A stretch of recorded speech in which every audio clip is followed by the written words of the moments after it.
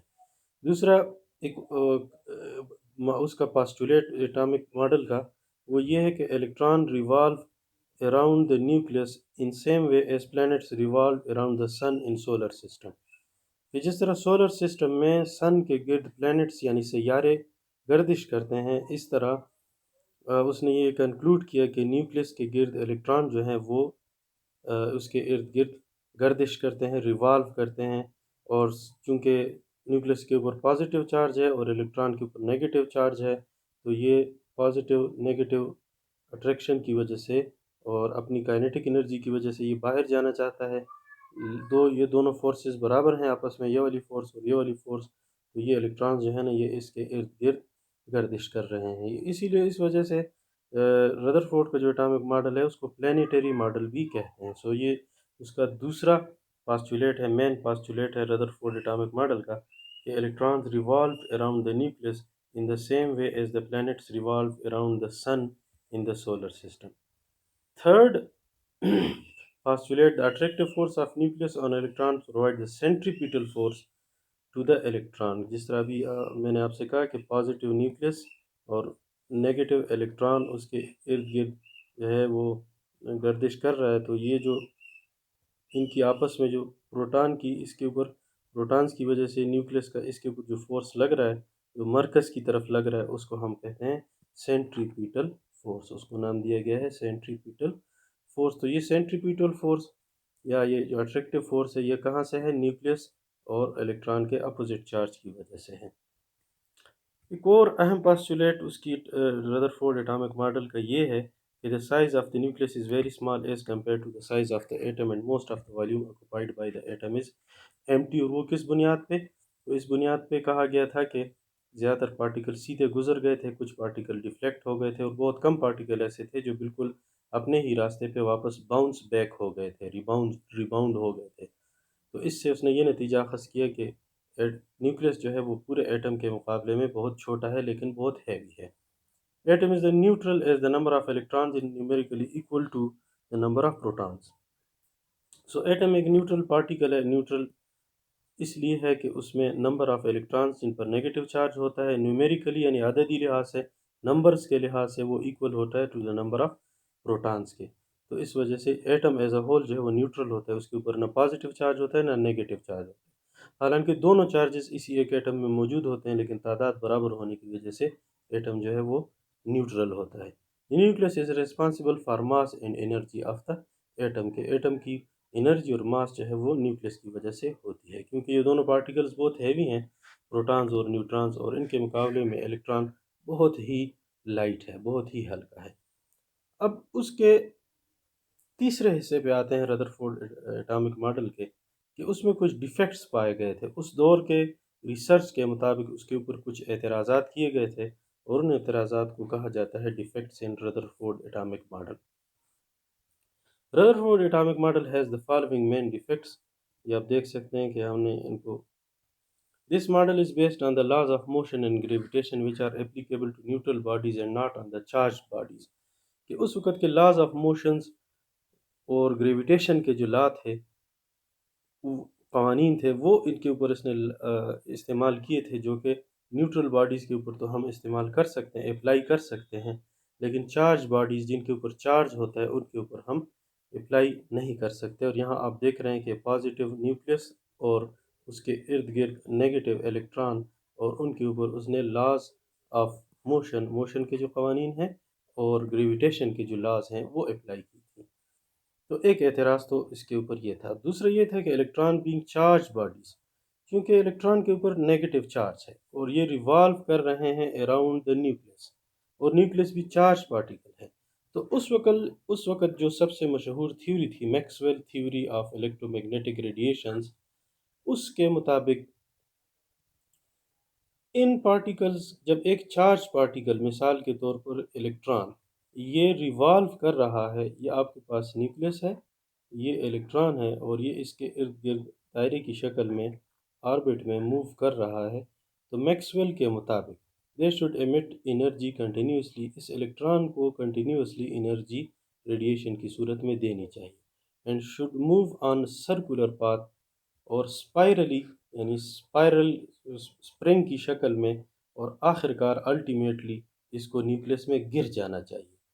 However, it does not happen، لیکن یہ ہوتا نہیں ہے، اور اس اعتراض کا ردرفورڈ نے کوئی جواب نہیں دیا تھا، یعنی یہ الیکٹران ہے تو اس کو مسلسل اپنی انرجی، اور جتنی اس کی انرجی کم ہوگی، ظاہری بات ہے یہ پازیٹیو چارج اس کو اپنی طرف ریپیل کر رہا ہے، تو جتنی اس کی انرجی اس سے نکلتی جائے گی تو یہ جو ہے نیوکلیس کی پکڑ جو ہے یا ہولڈ اس کے اوپر اور مضبوط ہوتی جائے گی، اور اس کو آہستہ آہستہ آخر کار اس طرح مسلسل انرجی دینی چاہیے ریڈیشنز کی صورت میں، اور آخر کار اس کو نیوکلیس میں جا گرنا چاہیے، لیکن یہ حقیقت میں ہوتا نہیں ہے۔ اس کی ریزن کیا ہے، اس کا ردرفورڈ کے پاس کوئی آنسر نہیں تھا، تو یہ دوسرا بڑا اعتراض تھا۔ تیسرا ایک بڑا اعتراض ردرفورڈ اٹامک ماڈل کے اوپر یہ تھا کہ جب یہ پازیٹیو نیوکلیس یہ پازیٹیو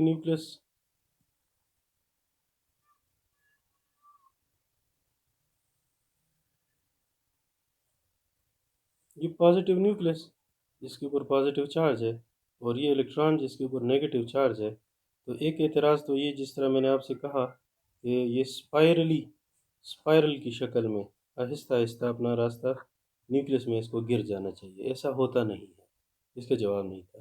دوسرا اس میں ساتھ میں یہ کہا گیا تھا میکسویل کی تھیوری کے مطابق جب یہ اسپائرلی موو کرتا ہے تو اس کو مسلسل انرجی ریڈیشن کی صورت میں دینی چاہیے، اور جب یہ ریڈیشنز کی صورت میں مسلسل انرجی دے اور اس کو ہم پرزم میں سے گزاریں، یہ جو ریڈیشنز ہیں پرزم میں سے گزاریں، تو ہمارے پاس جو اسپیکٹرم آتا ہے، اسپیکٹرم، اس پہ بھی میں نے ایک ویڈیو بنائی ہے، آپ وہ دیکھ سکتے ہیں کہ اسپیکٹرم کیا چیز ہے، اسپیکٹرم بنتی کیسی ہے۔ تو جو اسپیکٹرم بننا چاہیے اس میکسویل تھیوری کے مطابق، یہ جو اسپیکٹرم ہے یہ کنٹینیوس اسپیکٹرم ہونا چاہیے، اور ایسا ہوتا نہیں ہے، کوئی بھی ایٹم ایسا نہیں ہے کہ الیکٹرانز چونکہ وہ should radiate energy continuously and the spectrum obtained from elements should be a continuous one, but actually line spectrum is observed for all elements۔ تو تمام ایلیمنٹس کے لیے ہمارے پاس جو اسپیکٹرم حاصل ہوتا ہے تو وہ ہوتا ہے لائن اسپیکٹرم، کنٹینیوس اسپیکٹرم نہیں ہوتا ہے۔ یہ ایک بڑا اعتراض تھا، اور اس کے اوپر میں نے ایک اور ویڈیو بنائی ہے، وہ آپ دیکھ سکتے ہیں کہ اسپیکٹرم کیا چیز ہے، کنٹینیوس اسپیکٹرم کیا چیز ہے، اور لائن اسپیکٹرم کیا چیز ہے۔ بہرحال یہاں پر آپ کو یہ بات ذہن نشین کرنی چاہیے کہ اعتراض یہ تھا کہ الیکٹران چونکہ نیگیٹو پارٹیکل ہے، اور ایک چارج باڈی جب دوسرے چارج باڈی کے گرد، یعنی مثال کے طور پر نیوکلیس کے گرد، تو اس کو اسپائرلی موو کرنا چاہیے، اس کو کنٹینیوسلی انرجی ریڈیشن کی صورت میں دینی چاہیے، اور اس کا جو اسپیکٹرم ہے وہ کنٹینیوس اسپیکٹرم آنا چاہیے، لائن اسپیکٹرم نہیں آنا چاہیے۔ یہ ایک اور ڈیفیکٹ یا ایک اور اعتراض تھا اس کی ماڈل کے اوپر۔ چوتھا جو تھا، Rutherford atomic model does not explain the chemical properties of the elements, کے ایلیمنٹس کی کیمیکل پراپرٹیز کے بارے میں ردرفورڈ اٹامک ماڈل کچھ بھی نہیں کہتا ہے۔ تو یہ اس اعتراضات کا ایک ڈائیگرام کی شکل میں، جس طرح بھی ہم نے ڈسکس کی کہ اسپائرلی الیکٹران کو موو کرنا چاہیے، نیوکلیس سے جا ملنا چاہیے، کنٹینیوسلی انرجی دینی چاہیے، اور کنٹینیوس اسپیکٹرم حاصل ہونا چاہیے۔ اور اس کے اٹامک ماڈل کو، ردرفورڈ اٹامک ماڈل کو ہم اس طرح پکچر ایک بنا سکتے ہیں کہ اس کے مین جو ماڈل اس نے جو بنایا تھا، یہ نیوکلیس، اس کے اوپر پازیٹیو چارج، یہ نیوکلیس، اور اس کے ارد گرد نیگیٹو الیکٹران جو ہے وہ مختلف آربٹس میں موو کرتے ہیں۔ تو یہ اس کی سمری ہے جو ردرفورڈ اٹامک ماڈل انہوں نے جو پیش کیا تھا رادرفورڈ نے، یہ اس کی سمری ہے۔ امید ہے کہ آپ کو ویڈیو پسند آئی ہوگی۔ ویڈیو دیکھنے کے لیے شکریہ۔ جنہوں نے میرے چینل کو سبسکرائب نہیں کیا، برائے مہربانی میرے چینل کو سبسکرائب کیجیے اور بیل آئیکن پہ کلک کیجیے تاکہ مزید آنے والی ویڈیوز کے آپ کو الرٹ بر وقت مل سکیں۔ اللہ حافظ۔